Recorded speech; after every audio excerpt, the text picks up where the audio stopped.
హత్యాయత్నం మేమంతా సిద్ధం బస్సు యాత్రలో ఉన్న ముఖ్యమంత్రి వైఎస్ జగన్మోహన్ రెడ్డిపై ఒక ఆగంతకుడు హత్యాయత్నానికి తెగబడ్డాడు. యాత్రలో భాగంగా శనివారం రాత్రి 8 గంటలకు సీఎం వైఎస్ జగన్మోహన్ రెడ్డి విజయవాడ సింగ్ నగర్ డాబా కొట్టు సెంటర్కు చేరుకోగానే హత్యకు యత్నించాడు. సీఎం జగన్ ఘనతకు గురి చూసి పదునైన వస్తువుతో దాడి చేశాడు.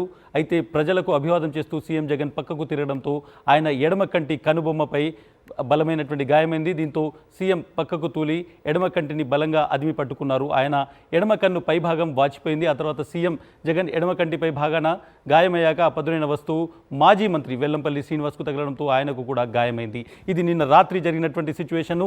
ఏ విధంగా జరిగింది, దాడికి సంబంధించినటువంటి దృశ్యాలు ఎలా ఉన్నాయి, ఆ తర్వాత టైంలో ఎలా ఉంది, ఎన్ని గంటలకు దాడి జరిగింది, ఏ విధంగా దాడి జరిగింది అనేటువంటిది నేను మీకు వివరించేటువంటి ప్రయత్నం చేస్తాను. ఒకసారి నిన్న జరిగింది మనం ఒకసారి చూస్తే చాలా స్పష్టంగా ఏ విధంగా నిన్న వివేకానంద స్కూల్ దగ్గర దాడి జరిగింది. ఆ తర్వాత జగన్మోహన్ రెడ్డిని వెంటనే సెక్యూరిటీ సిబ్బంది కిందికి దించారు. ఆ తర్వాత ఆయనకు ఒక ప్రాథమిక చికిత్స చేశారు అనేటువంటి చూడొచ్చు.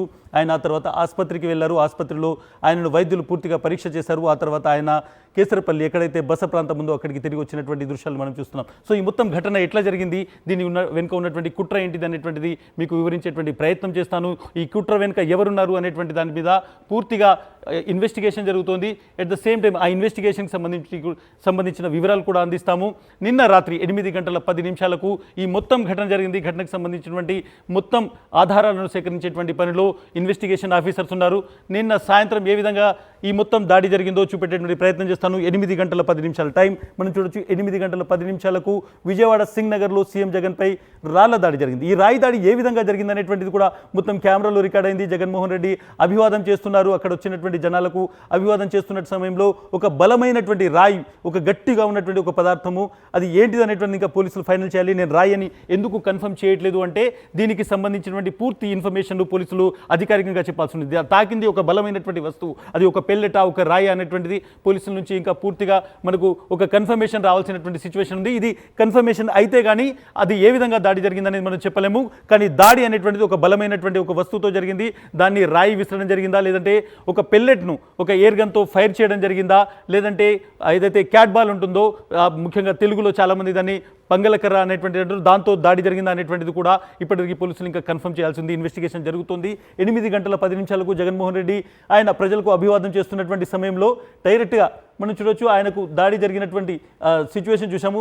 8:30 ఆయనకు బస్సులోనే ప్రథమ చికిత్స జరిగింది. బస్సులో ఆయనకు దాదాపు 20 నిమిషాల పాటు మొత్తం ఆయనకు ఉన్నటువంటి గాయాన్ని ఫస్ట్ క్లీన్ చేసి ఆ తర్వాత ఆయనకు ఉన్నటువంటి ఆ గాయం దగ్గర కొంత మందు అది పెట్టి దాన్ని పూర్తిగా ఒక ప్లాస్టర్ వేయడం జరిగింది, ఒక బ్యాండేజ్ వేయడం జరిగింది. బ్యాండేజ్ వేసినటువంటి దృశ్యాలు మనం చూడొచ్చు. ఆయనకు బస్సులోనే ప్రాథమిక చికిత్స జరిగింది. ఆ తర్వాత బస్సు నుంచి ఆయన మళ్ళీ తన యాత్రను కొనసాగించినటువంటి దృశ్యాలు కూడా మనం నిన్న చూసాము. సో 8:10 జరిగినటువంటి దాడికి సంబంధించి మనం దృశ్యాలు చూస్తున్నాం. 8:30 ఆయనకు చికిత్స చేసినటువంటి దృశ్యాలు కూడా మనం చూడొచ్చు. బస్సులోనే జగన్మోహన్ రెడ్డి కూర్చున్నారు. వేలాది మంది జనం బస్సు చుట్టూ ఉన్నారు.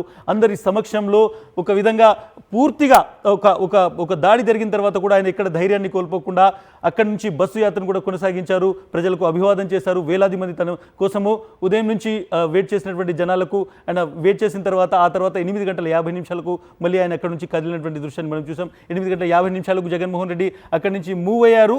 అదేవిధంగా 10 గంటల వరకు కూడా ఆయన మొత్తం తన యాత్రను కొనసాగిస్తున్నారు. ఆయన గాయంతో ఉన్నాడు. అక్కడ మనం చూడొచ్చు. గన్నవరంకి సంబంధించినటువంటి ఎమ్మెల్యే క్యాండిడేట్ వంశీ అక్కడ ఉన్నారు. ఆ తర్వాత ఆయన ఏదైతే 10:50 కేసరిపల్లి క్యాంపు చేరుకున్నారు. 10:50 ప్రాంతంలో కేసరిపల్లి క్యాంపు నుంచి ఆయన పూర్తిగా ఏదైతే ఆసుపత్రికి వెళ్లాల్సినటువంటి సిచ్యువేషన్ డాక్టర్లు చెప్పారు మీకు పూర్తిగా, ఎందుకంటే ఇది టెంపోరల్ ఏరియా, ముఖ్యంగా తల పై భాగంలో ఉన్నటువంటి ఈ మొత్తం కన్నత ప్రాంతాన్ని టెంపోరల్ ఏరియా అంటారు మెడికల్ లాంగ్వేజ్లో. సో ఇది చాలా కీలకమైనటువంటి ప్రాంతము. 11:15 ఆయన కేసరపల్లి నుంచి విజయవాడ ఆసుపత్రికి వెళ్తున్నటువంటి దృశ్యాలు మనం చూస్తున్నాం. ఆయనతో పాటు కుటుంబ సభ్యులు ఆయన సతీమణి భారతిరెడ్డి గారు కూడా ఉన్నారు. వాళ్ళిద్దరూ కలిసి హాస్పిటల్కి వెళ్తున్నటువంటి దృశ్యాన్ని కూడా మనం 11:15 11:15 సో 11:15 ఆసుపత్రికి వెళ్ళారు. అక్కడ చికిత్సకు సంబంధించినటువంటి దృశ్యాలు కూడా మనం చూడొచ్చు. ఆయన ఆసుపత్రి దగ్గరికి వెళ్ళిన తర్వాత డాక్టర్లు ఆయన్ను లోపలికి తీసుకెళ్లారు. డాక్టర్స్ అక్కడికి విజయవాడ ప్రభుత్వ ఆసుపత్రికి ఆయన వెళ్ళడం జరిగింది. ప్రభుత్వ ఆసుపత్రిలో డాక్టర్లు ఆయన్ను పరీక్షించడం జరిగింది. డాక్టర్లు ఆయనకు సంబంధించినటువంటి కణత దగ్గర ఉన్నటువంటి గాయాన్ని పూర్తిగా గమనించారు. ఎందుకంటే ఈ టెంపోరల్ ఏరియాలో ఎక్కడైతే కణత భాగంలో దాడి జరిగిందో, ఎక్కడైతే హత్యాయత్నం జరిగిందో, ఒకవేళ అది చాలా డెప్త్ ఇంజురీ అయితే, అంటే చాలా లోపలి వరకు ఉండేటువంటి ఇంజురీ అయితే ప్రాణానికే ప్రమాదం వచ్చేటువంటి ప్రాంతం. సో తలలో చాలా సెన్సిటివ్ ఏరియాస్ మనం చూడొచ్చు. 11 గంటల 30 నిమిషాలకు ఆయనను పరీక్షిస్తున్నటువంటి దృశ్యాన్ని, ఫోటోను కూడా మనం చూడొచ్చు. ఆసుపత్రిలో లోపల ఆయనను పరీక్షిస్తున్నారు. ఆయనకు సంబంధించినటువంటి కణత భాగంలో ఎక్కడైతే దెబ్బ తాకిందో అన్ని పరీక్షించి దాదాపు 40 నిమిషాలు పరీక్షించిన తర్వాత 12 గంటల 10 నిమిషాలకు విజయవాడ ప్రభుత్వ ఆసుపత్రి నుంచి ఆయన డిశ్చార్జ్ అయ్యారు. ఆయన అక్కడి నుంచి ఎక్కడైతే తను రాత్రి బస చేసుకున్నారో అక్కడికి వెళ్లాల్సి ఉంది. అక్కడికి వచ్చినటువంటి వాళ్ళని అభివాదం చేస్తూ తన సహజమైనటువంటి ఒక ట్రేడ్ మార్క్ చిరునవ్వు ఏదైతే ఉందో అందరినీ పలకరిస్తూ ఆయన అక్కడి నుంచి వెళ్తున్నటువంటి దృశ్యాన్ని కూడా మనం చూడొచ్చు. 8 గంటల 10 నిమిషాలకు దాడి జరిగింది. ఆ తర్వాత ఆయన పూర్తి యాత్రను కొనసాగించారు. ఆసుపత్రికి వచ్చారు.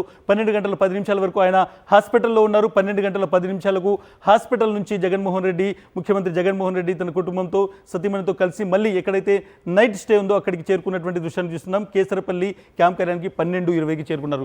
8 గంటల 10 నిమిషాలు, 12 గంటల 20 నిమిషాలు, దాదాపు మొత్తం 3 గంటల సమయం, 4 గంటల సమయం అయినప్పటికీ ఆయన ఎక్కడ కూడా తొనకకుండా మళ్ళీ తన కేసరపల్లికి సంబంధించినటువంటి క్యాంప్కు తిరిగి చేరుకున్నటువంటి దృశ్యాలు కూడా చూస్తున్నాం.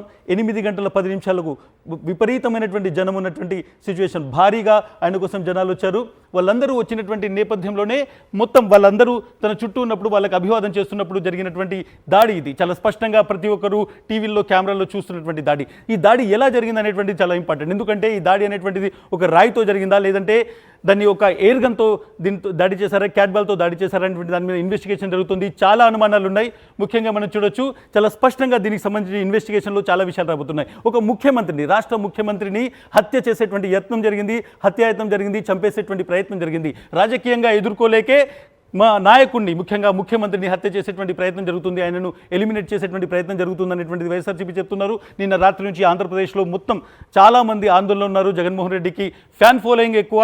ఆయన కోసం ప్రజలు లక్షలాదిగా రోడ్ల మీద వస్తున్నారు. మార్చి 27 నుంచి నిన్నటి వరకు మనం ఒకసారి యాత్ర చూసుకుంటే ఎన్ని లక్షల మంది జనాలు రోడ్ల మీదకి వచ్చిందో చాలా స్పష్టంగా చూడొచ్చు. అటువంటి నాయకుడిపైన జరిగినటువంటి హత్యాయత్నం ఇది. కాబట్టి డెఫినెట్గా దీనికి సంబంధించినటువంటి వాస్తవాలు బయటికి రావాలి. ఇది కేవలం జగన్మోహన్ రెడ్డి మీద దాడి చేసి ఆయన యాత్రకు భంగం కలిగించేటువంటి ప్రయత్నం కాదు. ఒక బలమైనటువంటి పదార్థంతో, రాయితో ఆయన మీద దాడి చేసేటువంటి యత్నం జరిగింది. దీనికి సంబంధించినటువంటి ఇన్వెస్టిగేషన్ కొనసాగుతుంది.